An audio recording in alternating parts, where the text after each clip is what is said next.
آج کی ویڈیو میں آپ کو بتاؤں گا کہ آپ اپنے پلاٹ کا ایریا جو ہے یا رقبہ جو ہے کیسے معلوم کر سکتے ہیں کہ اس کا جو ہے وہ کتنے مرلے بن رہا ہے۔ جب آپ جاتے ہیں مارکیٹ کے اندر، شہر کے اندر، تو جب آپ پلاٹ لیتے ہیں تو آپ کو بتایا جاتا ہے جی میرا اتنے مرلے کا پلاٹ لے لیا یا اتنے مرلے یہ پلاٹ ہے، تو وہ آپ کیسے معلوم کر سکتے ہیں اس کے بارے میں آج میں آپ کو بتاؤں گا۔ جو شہری مرلہ اور گاؤں والے مرلے کے اندر فرق ہوتا ہے، دیکھیں یہ بات آپ نے یاد رکھنی کہ شہری مرلہ جو ہوتا ہے 225 فٹ اسکوائر کا ہوتا ہے اور گاؤں والا 272.25 اسکوائر فٹ کا ہوتا ہے۔ ان دونوں میں فرق اس لیے ہے کہ گاؤں میں جو ہوتا ہے وہ گلی محلے جب آپ کا ایک ایکڑ پڑا ہوا تو اس کے اندر کوئی گلی شلی نہیں نکلی ہوتی، تو اس وجہ سے وہ 272 کا 272 کاؤنٹ ہوتا ہے۔ جب آپ لینے جاتے ہیں کسی سوسائٹی کے اندر تو آپ دیکھتے ہیں کہ آپ کے گھر کے آگے روڈ ہے یا پچھلی سائڈ پہ یا سائڈ سے روڈ نکلی ہوئی ہے، وہ روڈ جو نکلتی ہے 50 اسکوائر فٹ تقریباً، وہ آپ کے جو ہے وہ آپ کے پلاٹ میں سے فی مرلہ میں سے وہ جگہ لیتے ہیں جو روڈ بنتی ہے۔ تو اس لیے یہ مرلہ شہری جو مرلہ ہوتا ہے، کیونکہ روڈ کا جو ہے وہ تقریباً 50 اسکوائر فٹ کہہ لیں یا 47 کہہ لیں، تو وہ آپ کا نکل جاتا ہے، تو آپ کا 225 فٹ اسکوائر آپ کا بچ جاتا ہے۔ ٹھیک ہو گیا؟ تو ابھی یہ آپ کا ایک پلاٹ ہے، پلاٹ کا دیکھیں ایک میں نے ریگولر سی فگر لی ہے کہ یہ 40 فٹ ہے،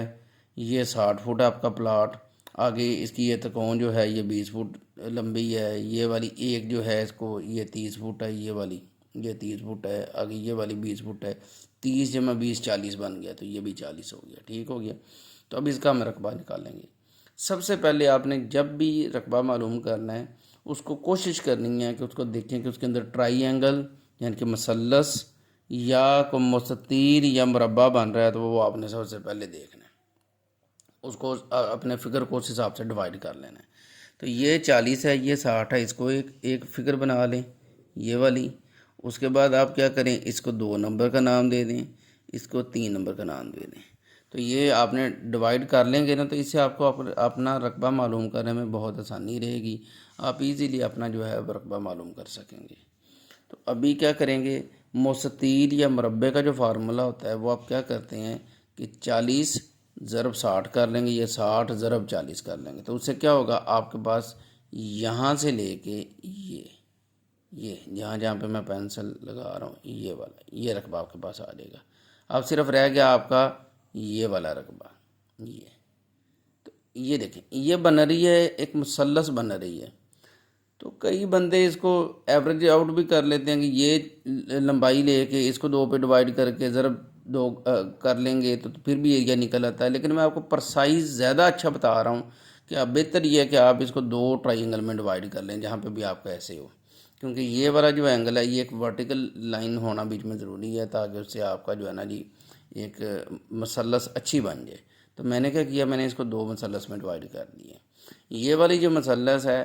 اس کا کیا ہے، اس کا جو بیس ہے یا جو چوڑائی ہے وہ ہے 10 فٹ، یعنی کہ یہاں سے لے کے یہاں تک یہ 10 فٹ ہے، اور جو اس کی اونچائی ہے وہ ہے 20 فٹ۔ تو آپ نے کیا کرنا ہے، یہ 40 ضرب 60 کر کے یہ والا آ گیا جمع 20 فٹ اس کی اونچائی ہے اور 10 فٹ اس کی چوڑائی ہے۔ میں نے کیا کیا، اونچائی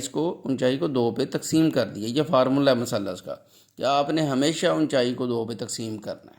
تو اونچائی کو 2 پہ تقسیم کیا ضرب 10 کیا۔ اب یہ والی مثلث آ جائے، یہ اب رہ گیا رقبہ اس کا معلوم کرنے والا۔ تو میں نے آپ کو مثلث میں آپ نے ہمیشہ یاد رکھنا ہے، میں نے کیا کہا ہے کہ آپ نے ہمیشہ جو ہے وہ اونچائی کو 2 پہ تقسیم کرنا ہے۔ تو یہ آپ کی اونچائی آ گئی ہے، یہ آپ چوڑائی کو بھی 2 پہ تقسیم کر سکتے ہیں، یہ کوئی ہارڈ اینڈ فاسٹ رول نہیں ہے، لیکن آپ کو ایک رول آف تھم یہ ہے کہ آپ نے ہمیشہ اونچائی کو 2 پہ تقسیم کریں گے نا، آپ کو پریشانی نہیں ہوگی، آپ کسی بھی جگہ پہ آپ رقبہ معلوم کر لیں گے۔ تو یہ دیکھیں اس کی جو ہے وہ اونچائی ہے 20 فٹ، جو چوڑائی ہے وہ ہے 30 فٹ۔ تو اب کیا کیا ہے، اونچائی کو 20 تقسیم 2 کیا میں نے اس کو، تو یہ اس کی بن گئی ہے اپنا ایوریج چوڑائی بن گئی ہے، اونچائی بن گئی ہے، ضرب 30 کیا میں نے یہ والا، تو یہ اس کا رقبہ آ جائے گا۔ اصل میں اس کے پیچھے فلاسفی کیا ہے، یہ 20 تقسیم 2 کرنے کے پیچھے اس کی فلاسفی کیا ہے، فلاسفی یہ کہ یہ 20 آ گیا، اس کا یہ آپ ہاف کریں گے، ہاف کرنے سے یہ دیکھیں یہ اس طرح بن جائے گا۔ تو یہ کیا ہوگا کہ یہ جو مثلث ہے نا، یہ والی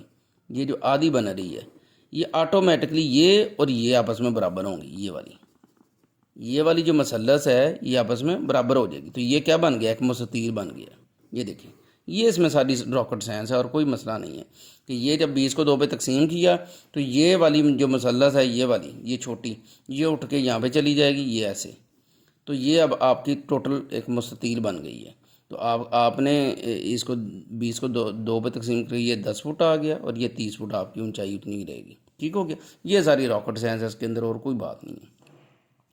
تو جب آپ 40 کو 60 سے ضرب کریں گے، جمع اس کو 10 کو 10 سے ضرب کریں گے، جمع یہ بھی 10 آ جائے گا، اور ضرب 30 کر کے یہ 2800 اسکوائر فٹ آپ کے پاس آپ کا ایریا نکل آئے گا۔ اگر آپ شہری مرلہ نکالنا چاہتے ہیں، میں نے آپ کو پہلے بتایا کہ 225 ہوتے ہیں، تو آپ 2800 کو 225 پہ تقسیم کریں گے تو 12.44 مرلے آپ کے بن جائیں گے شہری، ٹھیک ہو گیا جی۔ اب اگر آپ گاؤں کے نکالیں گے تو 272.25 اسکوائر فٹ ہوتا ہے۔ اصل میں یہ اسکوائر فٹ کیسے نکلے ہیں کہ دیکھیں، یہ 40 بھی فٹ ہے، یہ بھی فٹ آ گیا، 60 بھی فٹ ہے۔ تو جب بھی یونٹ جو ہوتے ہیں نا وہ آپس میں ضرب کھاتے ہیں، جیسے یہ دونوں ضرب کھا رہے ہیں، تو جب آپس میں وہ ضرب کھاتے ہیں نا وہ اسکوائر ہو جاتے ہیں، تو اس لیے یہاں پہ اسکوائر آتا ہے۔ کبھی میری ویڈیوز پہ جو ہے وہ لوگ پوچھتے ہیں کہ اسکوائر فٹ سے کیا مراد ہے، تو اسکوائر فٹ یہاں سے آتا ہے کہ جب 2 یونٹس آپس میں ضرب کھاتے ہیں تو وہ اسکوائر ہو جاتے ہیں۔ اگر 3 کھائیں گے تو وہ کیوب ہو جاتے ہیں یا مکعب ہو جاتے ہیں جب ہم لوگ کوانٹٹی نکالتے ہیں تو، ٹھیک ہے۔ تو یہ اسکوائر فٹ آ گیا۔ اب 2800 کو 272.25 پہ تقسیم کریں گے تو 10.28 مرلے بنیں گے۔ یہ دیکھیں، یہ والا جو ہے وہ آپ کا 10 مرلے کا 10.10 مرلے کا پلاٹ ہے، لیکن شہر میں آپ کو جو ملے گا وہ آپ کو کہیں گے جناب آپ کا 12.5 مرلے کا تقریباً پلاٹ ہے۔ لیکن بات کیا ہے، کیونکہ جب آپ کا جو ہے یہ دیکھیں 272 ہے، یہ 225 ہے، روڈ جو ہے وہ آپ کے پلاٹ میں سے کٹوتی ہوتی ہے، اس لیے جو ہے وہ آپ کا مرلہ جو ہے وہ شہری چھوٹا ہوتا ہے۔ Thank you.